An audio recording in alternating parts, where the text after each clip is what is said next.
All right, everybody, we don't have to sit through the whole intro again. Sorry about that. Hopefully, it's holding up a bit better this time. If not, I'm out of options. But again, thank you all for being a part of today's show. I'm Ari Temkin. We're just after noon right here in the Central Time Zone. This is Phantom, the New World Order of Sports Media. And a big shout out to all of our partners at Phantom that help us to spread the word and give us a different platform on all these different Cowboys pages. Shout out to, again, to the Dallas Cowboys America's team page, Law Nation, Silver and Blue Nation, to Dallas Cowboys Report, the Dallas Cowboys Really Real fan page. Also, let's see here. Just want to make sure we've got everybody else in the house. Oh, and then our new partner, of course, at the Dallas Cowboys Fans Club, the Tried, True, and Bleeding Blue Dallas Cowboys Fans with a Z Club, and they do some really cool watch parties every week. So shout out to them, and of course Law Nation on YouTube, the Law Nation 2.0 page, which I'm streaming live on, as well as Phantom. If you're watching this on YouTube, make sure to check out the Phantom page, and most importantly, make sure to like the Phantom page on YouTube. Subscribe to the Phantom page on YouTube, and you get all this and other great Cowboys content. Buddy Johnson says, "Hey Ari, buddy, how are you?" Also, Dem Boys 27, are we back like bra straps? It's Vach Lombardi here. What up, Vach? How are you, buddy? Vach Lombardi, by the way, does fantastic work on the Cowboys. And make sure to subscribe to his channel as well, as he does great work. Jeffrey Jerome Watson says, "Sup, Ari?" Erica Shaney in the house. I understand more now about why Rico is close to being cut. He was the highest paid practice squad player. Yeah, look, and Vach, I'm sure you could dive deep into the the Rico Gather situation, if you haven't already. But look, this is bothering me, the face thing here. It was fine before. It was fine when I got it started. Now all of a sudden my face looks like the Terminator. Go ahead, by the way, if you're watching this on Facebook, hit the share button if you wouldn't mind. Post your comments, no matter where you're watching from. I'll get to your comments as soon as they're out there. But we can start with Rico Gathers if you'd like. He made another big catch in the game against Cincinnati. A nice catch where he went up and got the football. Look, if you listen to the pregame show along the Dallas Cowboys radio network, of which I am a part of, you heard Brian Broaddus, Christy Scales both bring up the fact that Rico is not assignment sound. He doesn't know where to block. He doesn't know who to block. He's I don't know what's going on with my face here, everybody, which is something that I say a lot to people, women especially. Chris Penn in the house. He's all he does is make catches. He doesn't have any idea schematically of what he's trying to do, which is a pretty big problem if you're trying to run a football team. So I've said this before. I'll continue to say it. He makes big plays, but he's not able to do anything in the blocking. As far as blocking, as far as he is not assignment sound. He is not schematically sound. So, he's not going to make this football team. Rico Gathers is not going to make the Cowboys, despite all the nice catches he's making in preseason football. G. Garcia says, "Gotta go, guys." Where are you going, G? We just started.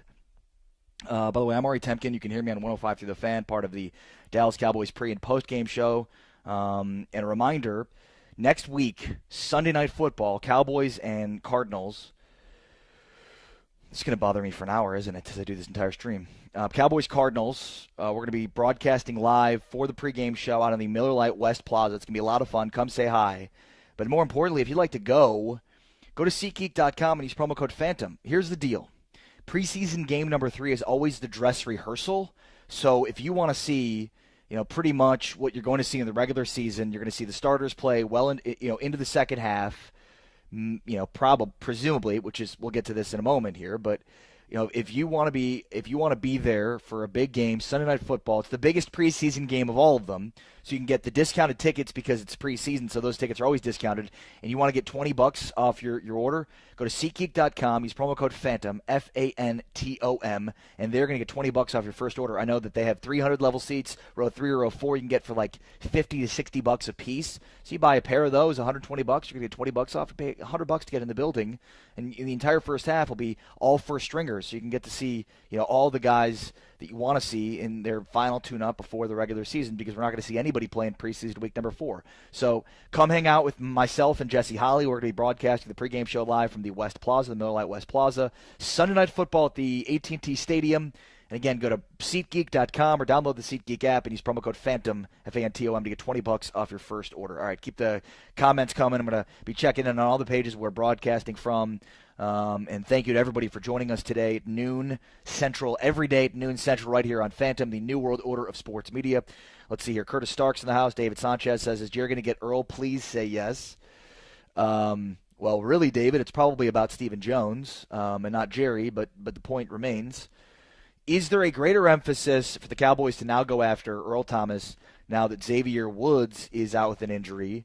And though the Zach Martin injury, we seem to be fairly optimistic on the status of Zach Martin moving forward, maybe less optimistic about Xavier Woods, in his injury. And again, this was a guy that there were concerns about just based on the fact that this is his first year as a starter. He's trying to step in at free safety. And, so my question to you is, do you all think that there's now a greater emphasis for the Cowboys to go out and get Earl Thomas?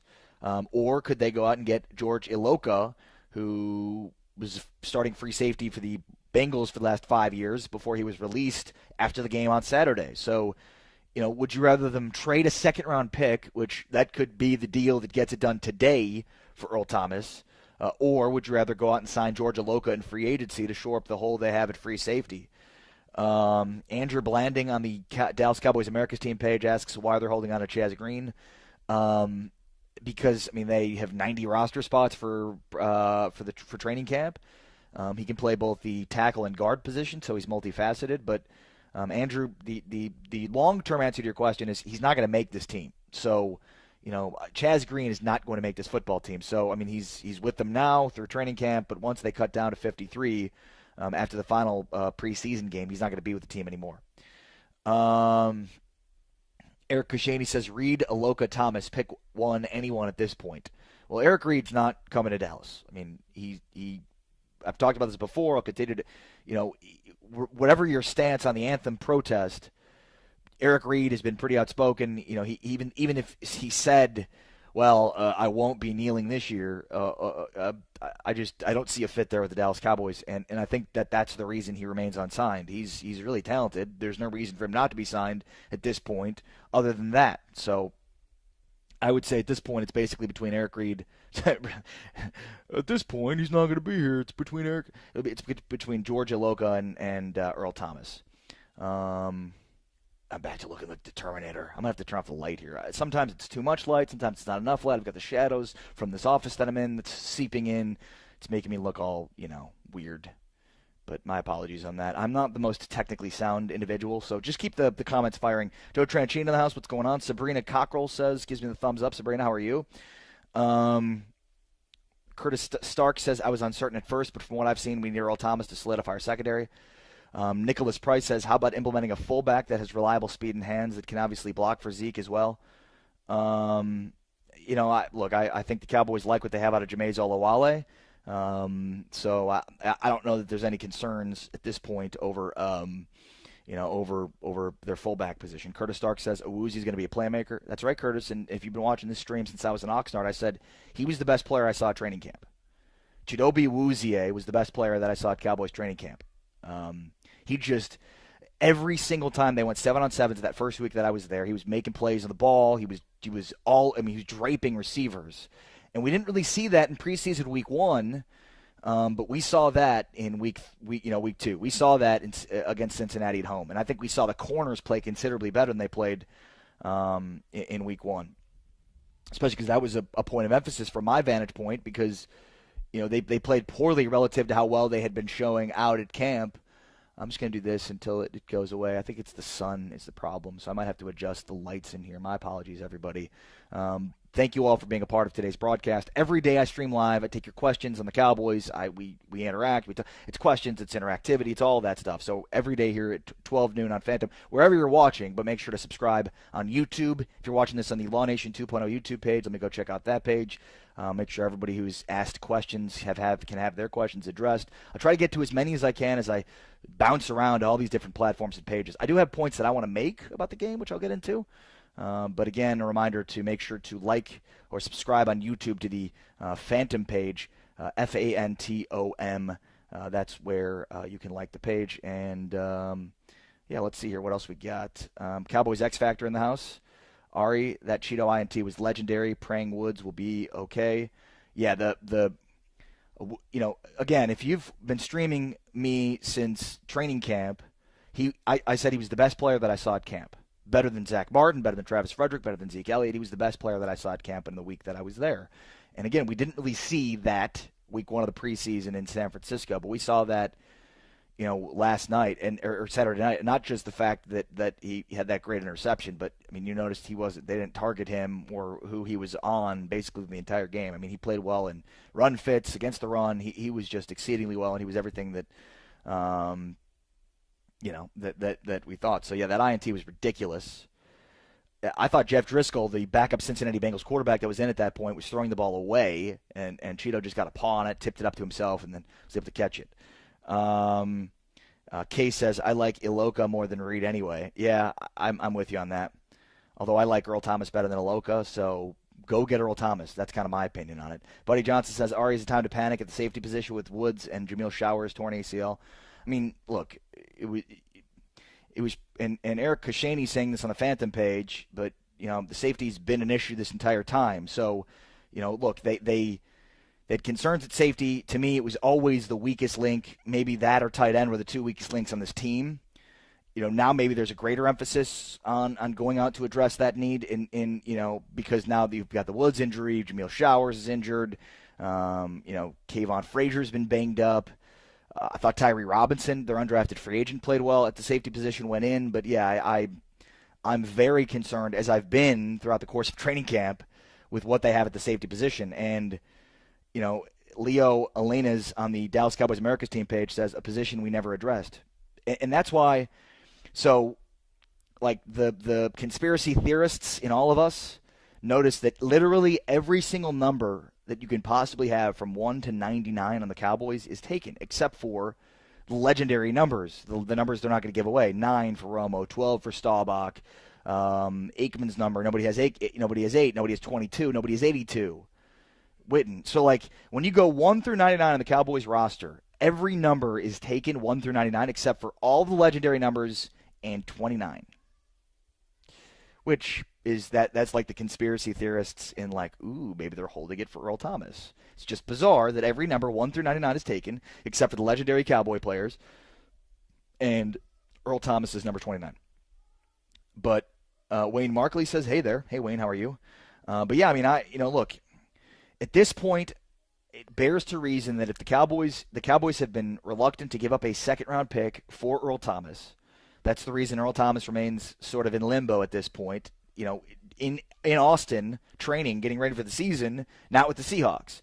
Now, maybe it's not even a second-round pick at this point. Maybe there's a higher asking price for Earl Thomas at this point. I'm not entirely certain, but, I mean, if the asking price is a second-round pick and the Cowboys have been holding out for a situational second-round pick or the hope being, well, a conditional second-round pick and an overall third if he doesn't meet the conditions, then we'll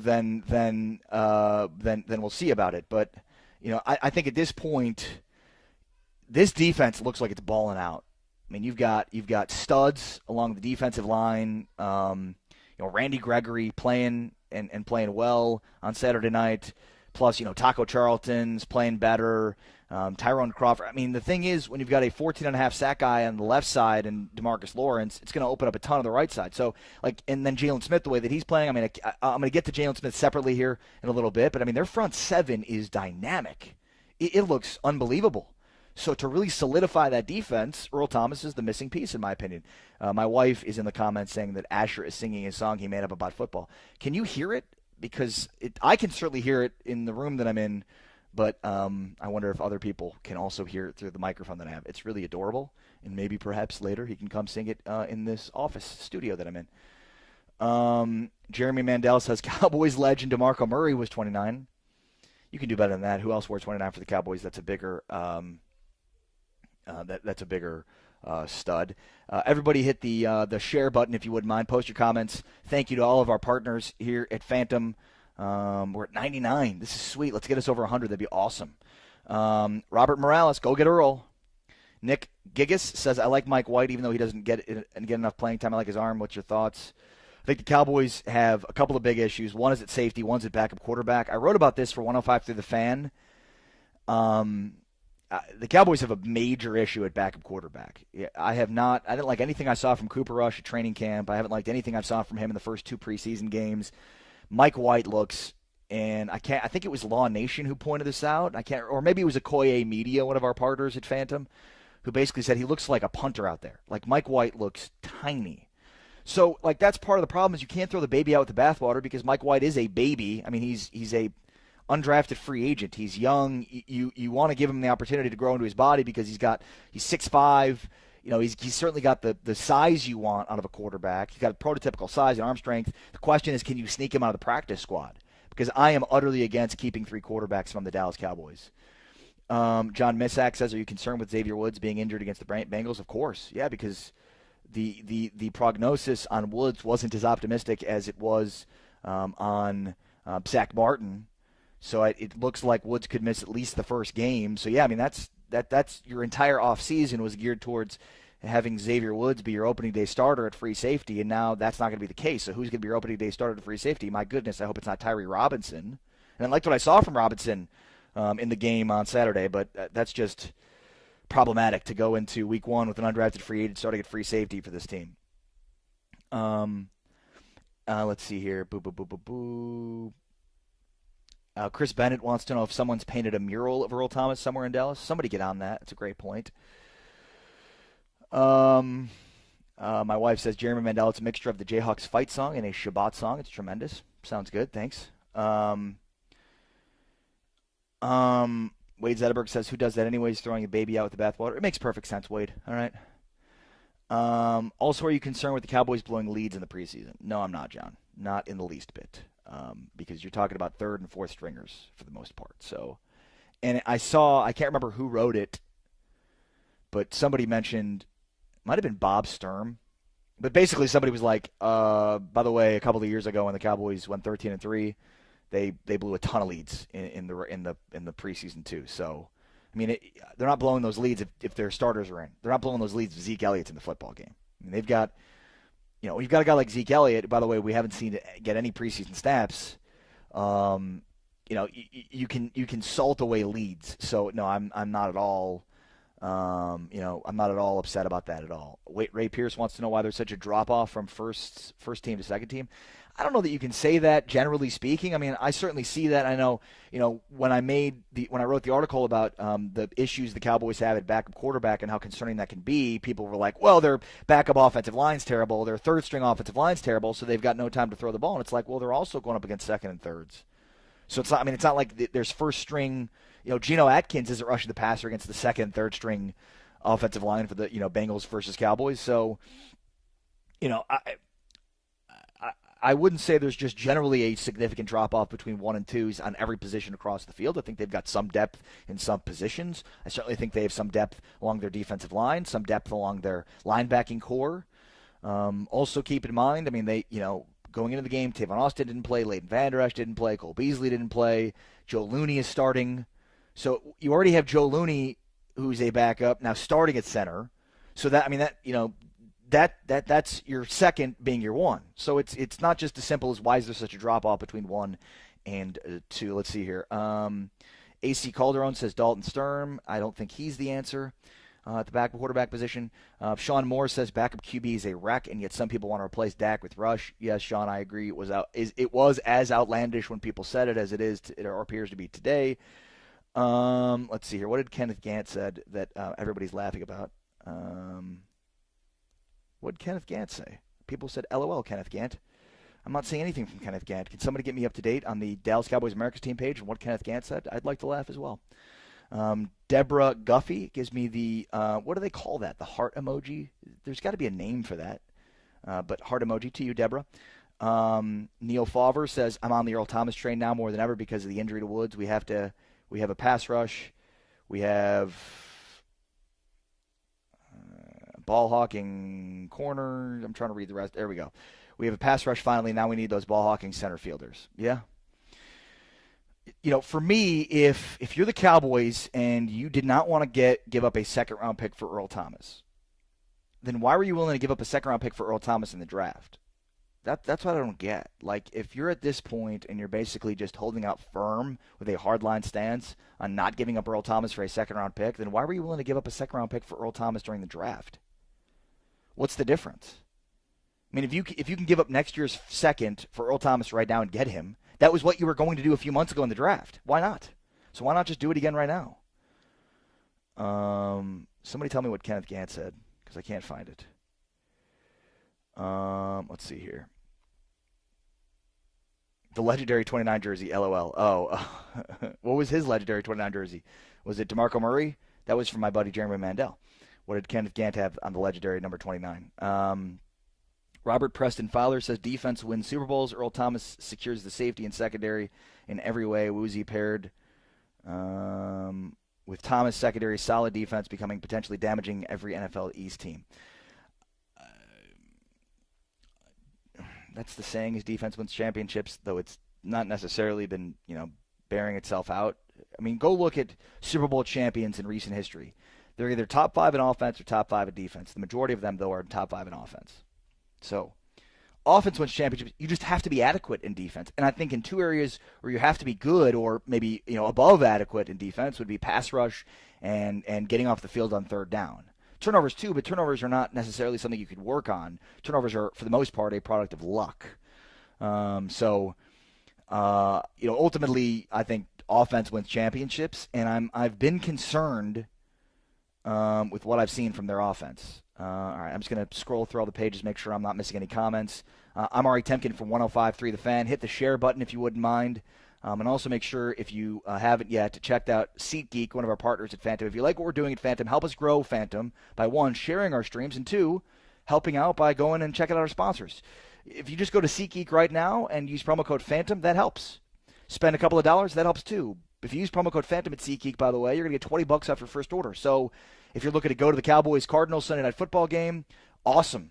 You can go get cheap tickets. Look at SeatGeek, which aggregates all the different ticket brokers and ticket sites across all the different websites and platforms to aggregate them in one place. So go to SeatGeek.com or download the SeatGeek app today. Use promo code Phantom. They're going to give you $20 off your first order. Do it now and help out us, what we're doing at Phantom. If you like what we're doing at Phantom, which is delivering live sports and live sports content to the digital space, interacting with you wherever you are, then make sure to check out our sponsors and help us continue to get more and more sponsors. Let's see here. On the Silver and Blue Nation page, late catching up there, Jessica Haggerty gives me the worried faces. She says we have what we need. Interesting. So who starts at free safety for you, Jessica, on opening day if Woods isn't? Jessica also says he was holding out to get more money. Come on, man. Y'all know he not coming here. They're not letting him go. I mean, I don't know that I agree with that, Jessica, simply based on the fact that, the Seahawks want him to play out the rest of this year and then enter free agency. That's what they want.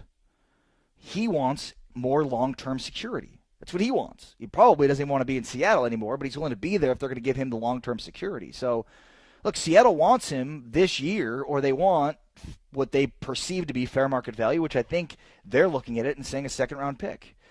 But at any rate, it remains sort of unsolved. But Jessica, maybe you're right. I mean, maybe there is no price that they're willing to part with Earl Thomas. I just find that hard to believe, considering this is the last year of his contract. So if they don't end up with compensation for him, now they're going to let him walk, and they'll end up only with a compensatory pick. John Misak says Jeff Heath is a strong safety, right? Yes, that's right. Eric Koscielny says he still has 4 or 5 more great years. Players are playing deeper these days. I mean, who knows? And look, I was always of the belief that, like, you give up a third-round pick for Earl Thomas, and you still, have your future in Xavier Woods. But at least this year, Earl Thomas gives you a bridge year with a guy that can be a veteran presence that's won at the highest level before. That is a great leader, that knows this defense that Chris Richard wants to run, and knows, the technique and scheme from their secondary. So it just seems like a perfect fit to me. And look, I was always of the belief that you have to hold out for, third-round pick is fine, especially if the fact that he's not traded, to me, notates that there's no team that's willing to give up a second-round pick for him. So that says fair market value is probably a third. But at this point, if it's a second that's going to get the deal done, I think you have to do it. I think you have to do it for the sake of bringing in a guy like Earl Thomas that is a proven leader, a proven winner, and is still one of the best free safeties in the National Football League. Right in the Law Nation page on Facebook, check it back in there. Ted Mitchell says White was a fifth round. Yes, that's right. Did I say that he wasn't? Richard Elizondo says we can draft a safety with that second round pick, a younger player that can help the team for years. The asking price is too high. I don't know. I mean, I don't agree with that. I mean, yes, you could draft a young safety with the second-round pick. Or you could bring in an all-pro that's proven and is on track to become a Hall of Famer. You could draft a safety in the second round, and he could turn out well. Or he could turn out like Gavin Escobar, former second-round pick of the Dallas Cowboys. Or you can go get a guy that's a proven winner and a proven great player right now. Eric Kashani says, 29 jerseys still open. That can't be coincidence. And Ray Pierce points this out, and that's a point I've made too. He can help teach the young guys in the defense. That's what you want.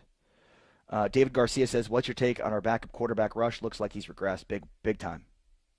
I wrote an article about this for 105 Through the Fan. Go check it out. By the way, I'm Ari Temkin from 105 Through the Fan. I host their pre- and post-game show along with the Dallas Cowboys Radio Network. And I wrote for them this week about the backup quarterback situation is a major concern. A couple of weeks ago, I actually filled in on the Fan on the morning show with Sean Sharif, and he brought up the fact that the backup quarterback situation is definitely a problem. And I was like, it's okay, it's fine. It is what it is. They don't need to upgrade.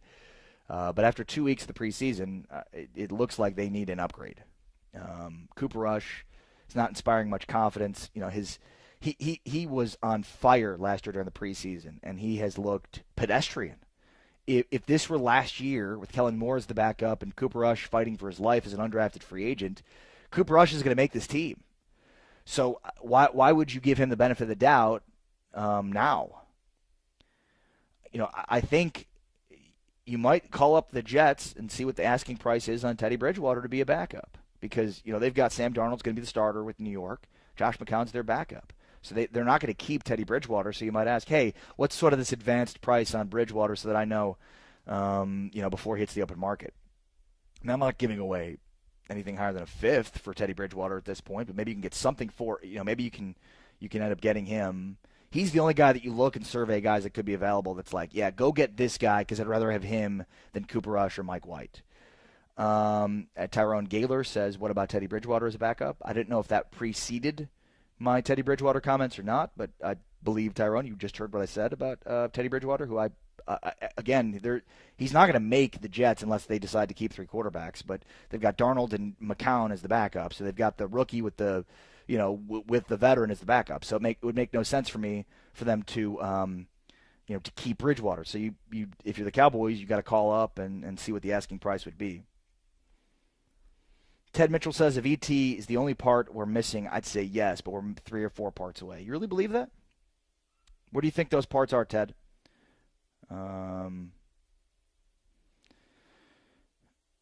J.R. Briones says you're paying what for a bridge year? What about Iloka? Yeah, I'm paying a second-round pick for a bridge year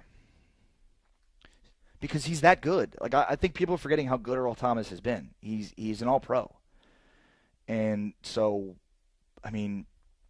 Now, I've called it a bridge year simply because I like what I've seen from Xavier Woods, and I'd like to see how he continues to develop. I'd almost, to me, the second-round pick obviously matters, but the money, long-term money and the commitment they might have to make would matter even more. That could compound the issues when you consider, they're going to have to extend Dak, presumably. They might look at extending Zeke, presumably. Some of these other rookies, Jalen Smith, if he continues to play. So they're going to need that money to spend on their own guys. So that's why I look and say, this guy, if he bridges the gap, even if it's for a second-round pick, that might seem outrageous, but think of how important he could be, again, to be a coach on the field, considering he's played every year in the NFL with the Cowboys passing game coordinator right now. Hit the share button, post your comments, say what's up. I'm Ari Temkin from 105 Through the Fan. We're broadcasting live along multiple pages and channels, and I'm trying to get to everybody's comments along all the pages and channels, so bear with me. I'll try to get to those as soon as I can. A lot of comments here on the YouTube page for Law Nation 2.0, so I'm going to try to address some of those, but a shout out to all you folks watching along YouTube and the Law Nation 2.0, and a salute to Lawrence Thomas, the great Law Nation, my buddy, my brother from another mother. Don't call me Danny Glover. Is that what he says? I'm trying to think of it off the top of my head. But if you like what you see and you're watching on the YouTube page for Law Nation, go over to the Watch Phantom page. Make sure to subscribe there and support what we're doing here at Phantom. Ninja Nuts gives you the thumbs up. Thumbs up, Ninja Nuts. Great name. Adrian Soto says keep Rico in the 53. Kay says Rico will make the team. Guys, Rico Gathers is not making this team. Mr. Bruce Wayne says if you cut Rico, he's going to get picked up quick. You know, I agree with what people see with Rico Gathers. Like, I see value in Rico Gathers. Don't get me wrong. But you'll see other plays where he just completely messes up the offensive fluidity because he doesn't know what he's doing. He's basically had 3 years at this point to learn offensive philosophy, offensive principles, and he hasn't. So a guy that is productive and can catch passes for you, like, that's great. The problem is he's not able to do much else and can become a major hamperment for the progress of this offense. Richard Lozano checks in. What's going on, Richard? How are you, buddy? So, I don't think he's going to make this football team. I think he probably will get picked up. But I also, there we go. But I also think that other teams will find the same thing, which is, maybe you can figure out a way to scheme him on the field to get him the football. But the problem is you're telling the defense what you're doing when you send him out there, because he can't block and doesn't really know and understand how to grasp offensive principles. So, it's there on film. You'll hear it from scouts or former scouts and Brian Broaddus or whoever it is. It's like they know what the coaches are saying about Rico Gathers, and that is that though he's making some nice catches and he had another one against the Bengals, he's literally not doing anything else to make this football team, and that goes with understanding blocking, understanding route trees, understanding basic offensive principles and philosophies. Kay says, everyone forgetting how great Byron was yesterday. Ninja Nut says, Rico lumbers around everywhere and looks lost. Once in a while, yes, he makes an amazing catch. That's pretty much the perfect way. Ninja Nuts, thank you for pretty much summarizing exactly the Rico Gathers experience. He lumbers around, he looks lost, he doesn't know where to go, and then once in a while he makes an eye-popping catch. And every time he does it, it's like, from my vantage point, it's like, no, this is only going to bring up the misplaced love for Rico time and time again, which, again, gets me talking about it. Let's see here, what else we have. Super Soul Cry says, and the other team can't stop him. I mean, first of all, he's going up against third and fourth stringers. Second, so you're talking about, he's going to be getting reps in first, second teamers during the regular season, and most likely first teamers, right? That are much more athletic than the guys who are going to be selling insurance in a few weeks that he's been going up against right now. The U says, if I were Rico, I'd been at the facility with a blocking coach all off season. Yeah, or for 2 years. I think that's where the Cowboys are right now. They're basically like, dude, you've had how long? 3 years? Is it 2 years or 3 years? Like, learn something. Eric Krishani says Rico is a $500,000 practice guy. Interesting. I didn't know that. And by the way, practice squad guys traditionally will make $100,000. So for him to make $500K to be on the practice squad, that's pretty good. But again, he hurts them more than he helps them offensively. That's been sort of the summary of the Rico Gathers experience so far. Let's see here what else we got. I'm checking back now on the Dallas Cowboys America's team page. Keeping an eye on the Phantom page. Let's see here. Romo was finished. His body was done. It's why he was an announcer now. WTF. Oh yeah, because Nicholas Price brought up the Romo thing. Yeah. Is Jeremy Mandel still watching? I know Jeremy will hit up the comments with his Romo love. But yeah, Romo was broken. I mean, haven't we gone past that already? And by the way, it wasn't the Jones family that was behind. I mean, it was Garrett, I think, that was kind of the first guy that was like, Dak's our guy. So we should not look at every move the Cowboys make and attribute it to the Jones family, quite frankly. They empower those underneath them, Will McClay, Jason Garrett, offensive coaches, defensive coaches, to make decisions and help them make decisions. It's not just an autonomous organization anymore, guys. They have a lot of people that are helping to make this final roster what it is. And that's the way quality organizations function. Neil Favre says, how great would it be to watch Earl smack some Seattle receivers around in Seattle this season? Awesome. Nick Gigas says 12-4, question mark, question mark, question mark. My official prediction is 10-6. Deborah Guffey says you're doing great. Thank you. Thank you, Deborah. Let's see here. Let's talk about the slot cornerback situation from Sean Moore. Also, Sean, you don't win football games with that, with what I was talking about with Rico Gathers. Yeah. I mean, he can't. There was one point where he tried to make a down block during the game, and, I mean, he just, like, he didn't even block air. He didn't even attempt to block air. Like, he went for a down block and just kind of stopped and then, like, went upfield. It was like, wow, that's not good. That doesn't help. It's not helping. By the way, I'm Ari Temkin. We're live on Phantom, the New World Order of Sports Media. Make sure to check out the page at facebook.com/Watch Phantom. But a thank you and a shout out to all of our partners here at Phantom, especially on the Dallas Cowboys side. There's lots of great Cowboys content out there, folks, so go check it out. Law Nation does fantastic work on Facebook at the Law Nation page, or check out his YouTube page, Law Nation or Law Nation 2.0. Silver and Blue Nation, producer G and Big Game James doing all kinds of great work with Silver and Blue Nation. Go check out that great page on Facebook and on YouTube. Dallas Cowboys America's team. That's where I'm checking out the comments right now. Dallas Cowboys America's team. Also the Dallas Cowboys Fans Club with the Z Fans Club. The Tried, True, and Bleeding Blue, where they do watch parties all over the Dallas area for Cowboys games. So go check out that page. Have I missed anybody? I don't believe so. And if I have, my apologies. But let me just again check back in all these pages, make sure I'm not missing any comments. What did I have for my second topic today? What to make of Cowboys injury scares? But Sean, don't let me forget Sean Moore watching on the Dallas Cowboys America's team page. Don't let me forget the slot corner situation. What to make of the Cowboys injury scares? Change, and we'll just stick with the broad. What did you like? What didn't you like? And in a moment here, I'm going to give you what I did like and what I didn't like.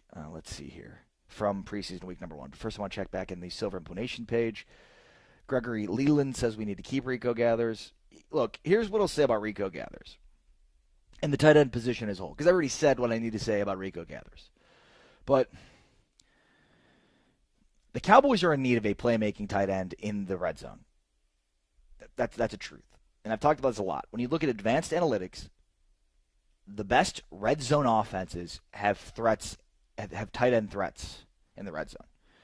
And they're matchup nightmares because, corners, the size of corners in the modern NFL can match up pretty well with receivers and play them well in the red zone. So when you get linebackers trying to match up with tight ends, that seems to be a continuous matchup nightmare. That's the reason that the Eagles have invested so much into the tight end position with Zach Ertz and then Dallas Goedert as a second-round pick. Ray Pierce is back on Rico again. This is the point I want to make, not just about Rico Gathers, but the tight end position as a whole. I'm worried about it for the Cowboys. And so the problem is, Rico Gathers isn't the answer, but the problem is they don't have an answer on their team right now. They don't have a legitimate red zone threat at tight end, which I think is an important dynamic to have in the red zone. The best red zone offenses, the team that cash in the most in the red zone, are teams with really good playmaking tight ends. So that's the problem that I have. If they're going to be targeting Swaim and Jarwin in the red zone, I don't know that those are the guys that are going to give you matchup nightmares like we see throughout the course of the rest of the NFL. That's all I'll say about the tight end position. I'm worried about it. It's a major issue for the Cowboys, and Rico Gathers doesn't solve that issue. That's all I'll say. Let's see here. Do you think we'll keep McKay? No. Mikal McKay is a practice squad guy.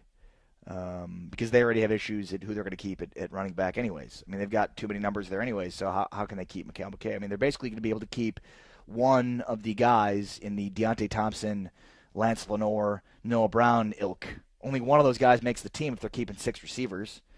And at this point, I'd say it's Lance Lenoir, but even with that, I mean, Deontay Thompson's the guy they signed in the offseason. So certainly there is, he's probably got a leg up, despite the fact that Lance Lenoir's had a great camp and has played well in the preseason. Let's see here. Ted Mitchell answered my question on the Law Nation Facebook page. O-line, backup safety, wide receiver, number 1, and one of the tight ends to stand out.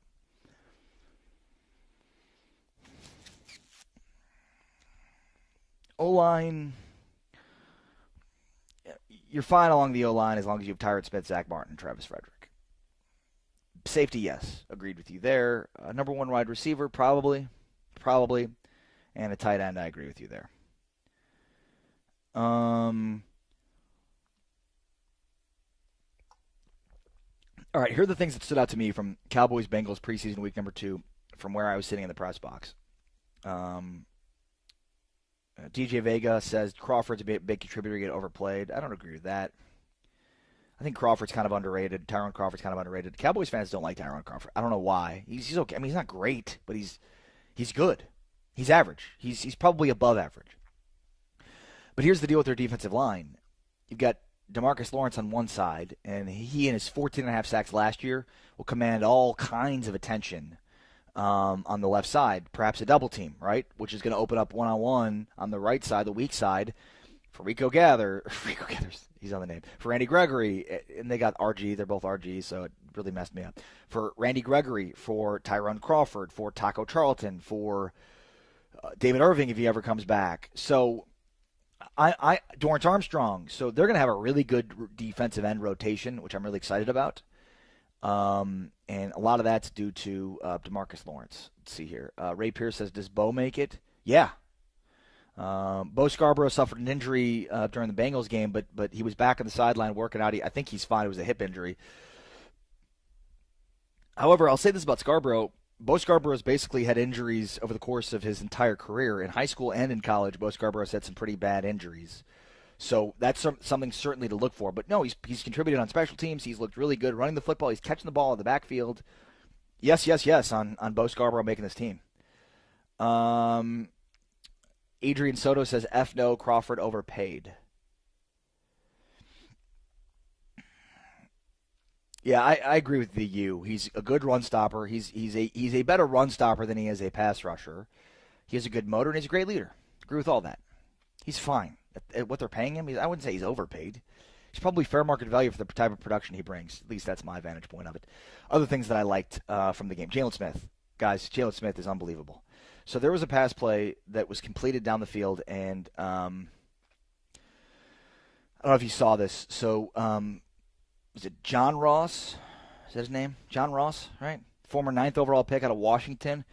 So John Ross is the guy that the Bengals drafted 9th overall a couple of years ago, who was 4.22 at the Combine.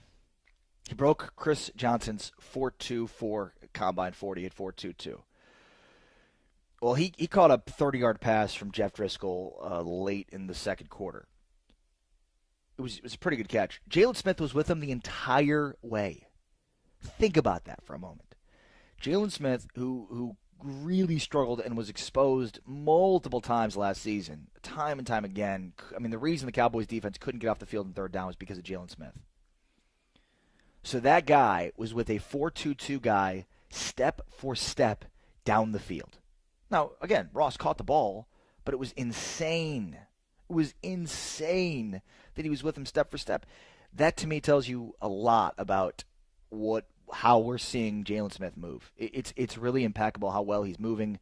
The front seven of the Cowboys, what's really weird is you hope that the offense will be where we expect it to be. Because sometimes it seems like in football, when you have these holes that come up, and it's like, so they had this great offense, and they had this great offensive line, and they invested so much into it, and so now they had to plug up the holes in what they had on defense, and so they started to do that with draft picks, and now it looks like they plugged up those holes.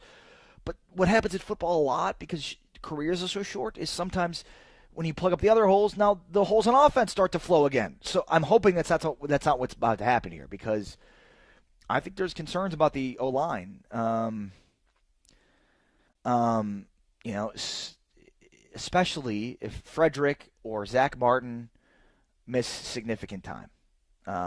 So that's my feeling on it. Anyways, thank you everybody again for being a part of today's broadcast. I'm Ari Temkin. If you're new to the show, make sure to check out the page at facebook.com/Watch Phantom. I broadcast live every single day at noon Central right here on Phantom, the new world order of sports media. And again, thank you all for being a part of today's show. I'm back tomorrow at noon. Oh, also, I'll be at practice later on today, so I'll be doing a stream after practice. Make sure to check us out there. Rumors, news, notes, injury information, Vegas lines, fantasy football, power rankings. Watch football games live with me Phantom Football Forum. Only $1 for your first month if you sign up today. Facebook.com/WatchPhantom. The link right here. Come join us today.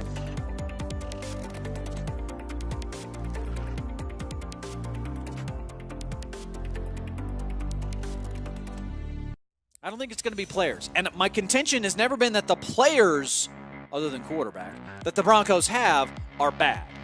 Actually, offensive line and, tight end, too. I don't know if you have a tight end. Running back's not great either. But generally speaking, I think the talent on the roster is good. The talent on the roster is good enough to be at least 500. My problem here is Vance Joseph's brain. I do not think that Vance Joseph is qualified to be a head coach in the NFL. I think that last year was pretty much all Exhibit A, everything. I'm not telling you something you don't know. I think I saw somewhere earlier today, Vance Joseph has been called out. Oh, we got to get to this. I saw on social media earlier today that Woody Page was on Altitude. And he's telling Scott Hastings, he was telling Scott Hastings that he thinks that Vance Joseph's going to get fired after the 49ers game. And, stealing my takes? Woody Page? Come on, Woody.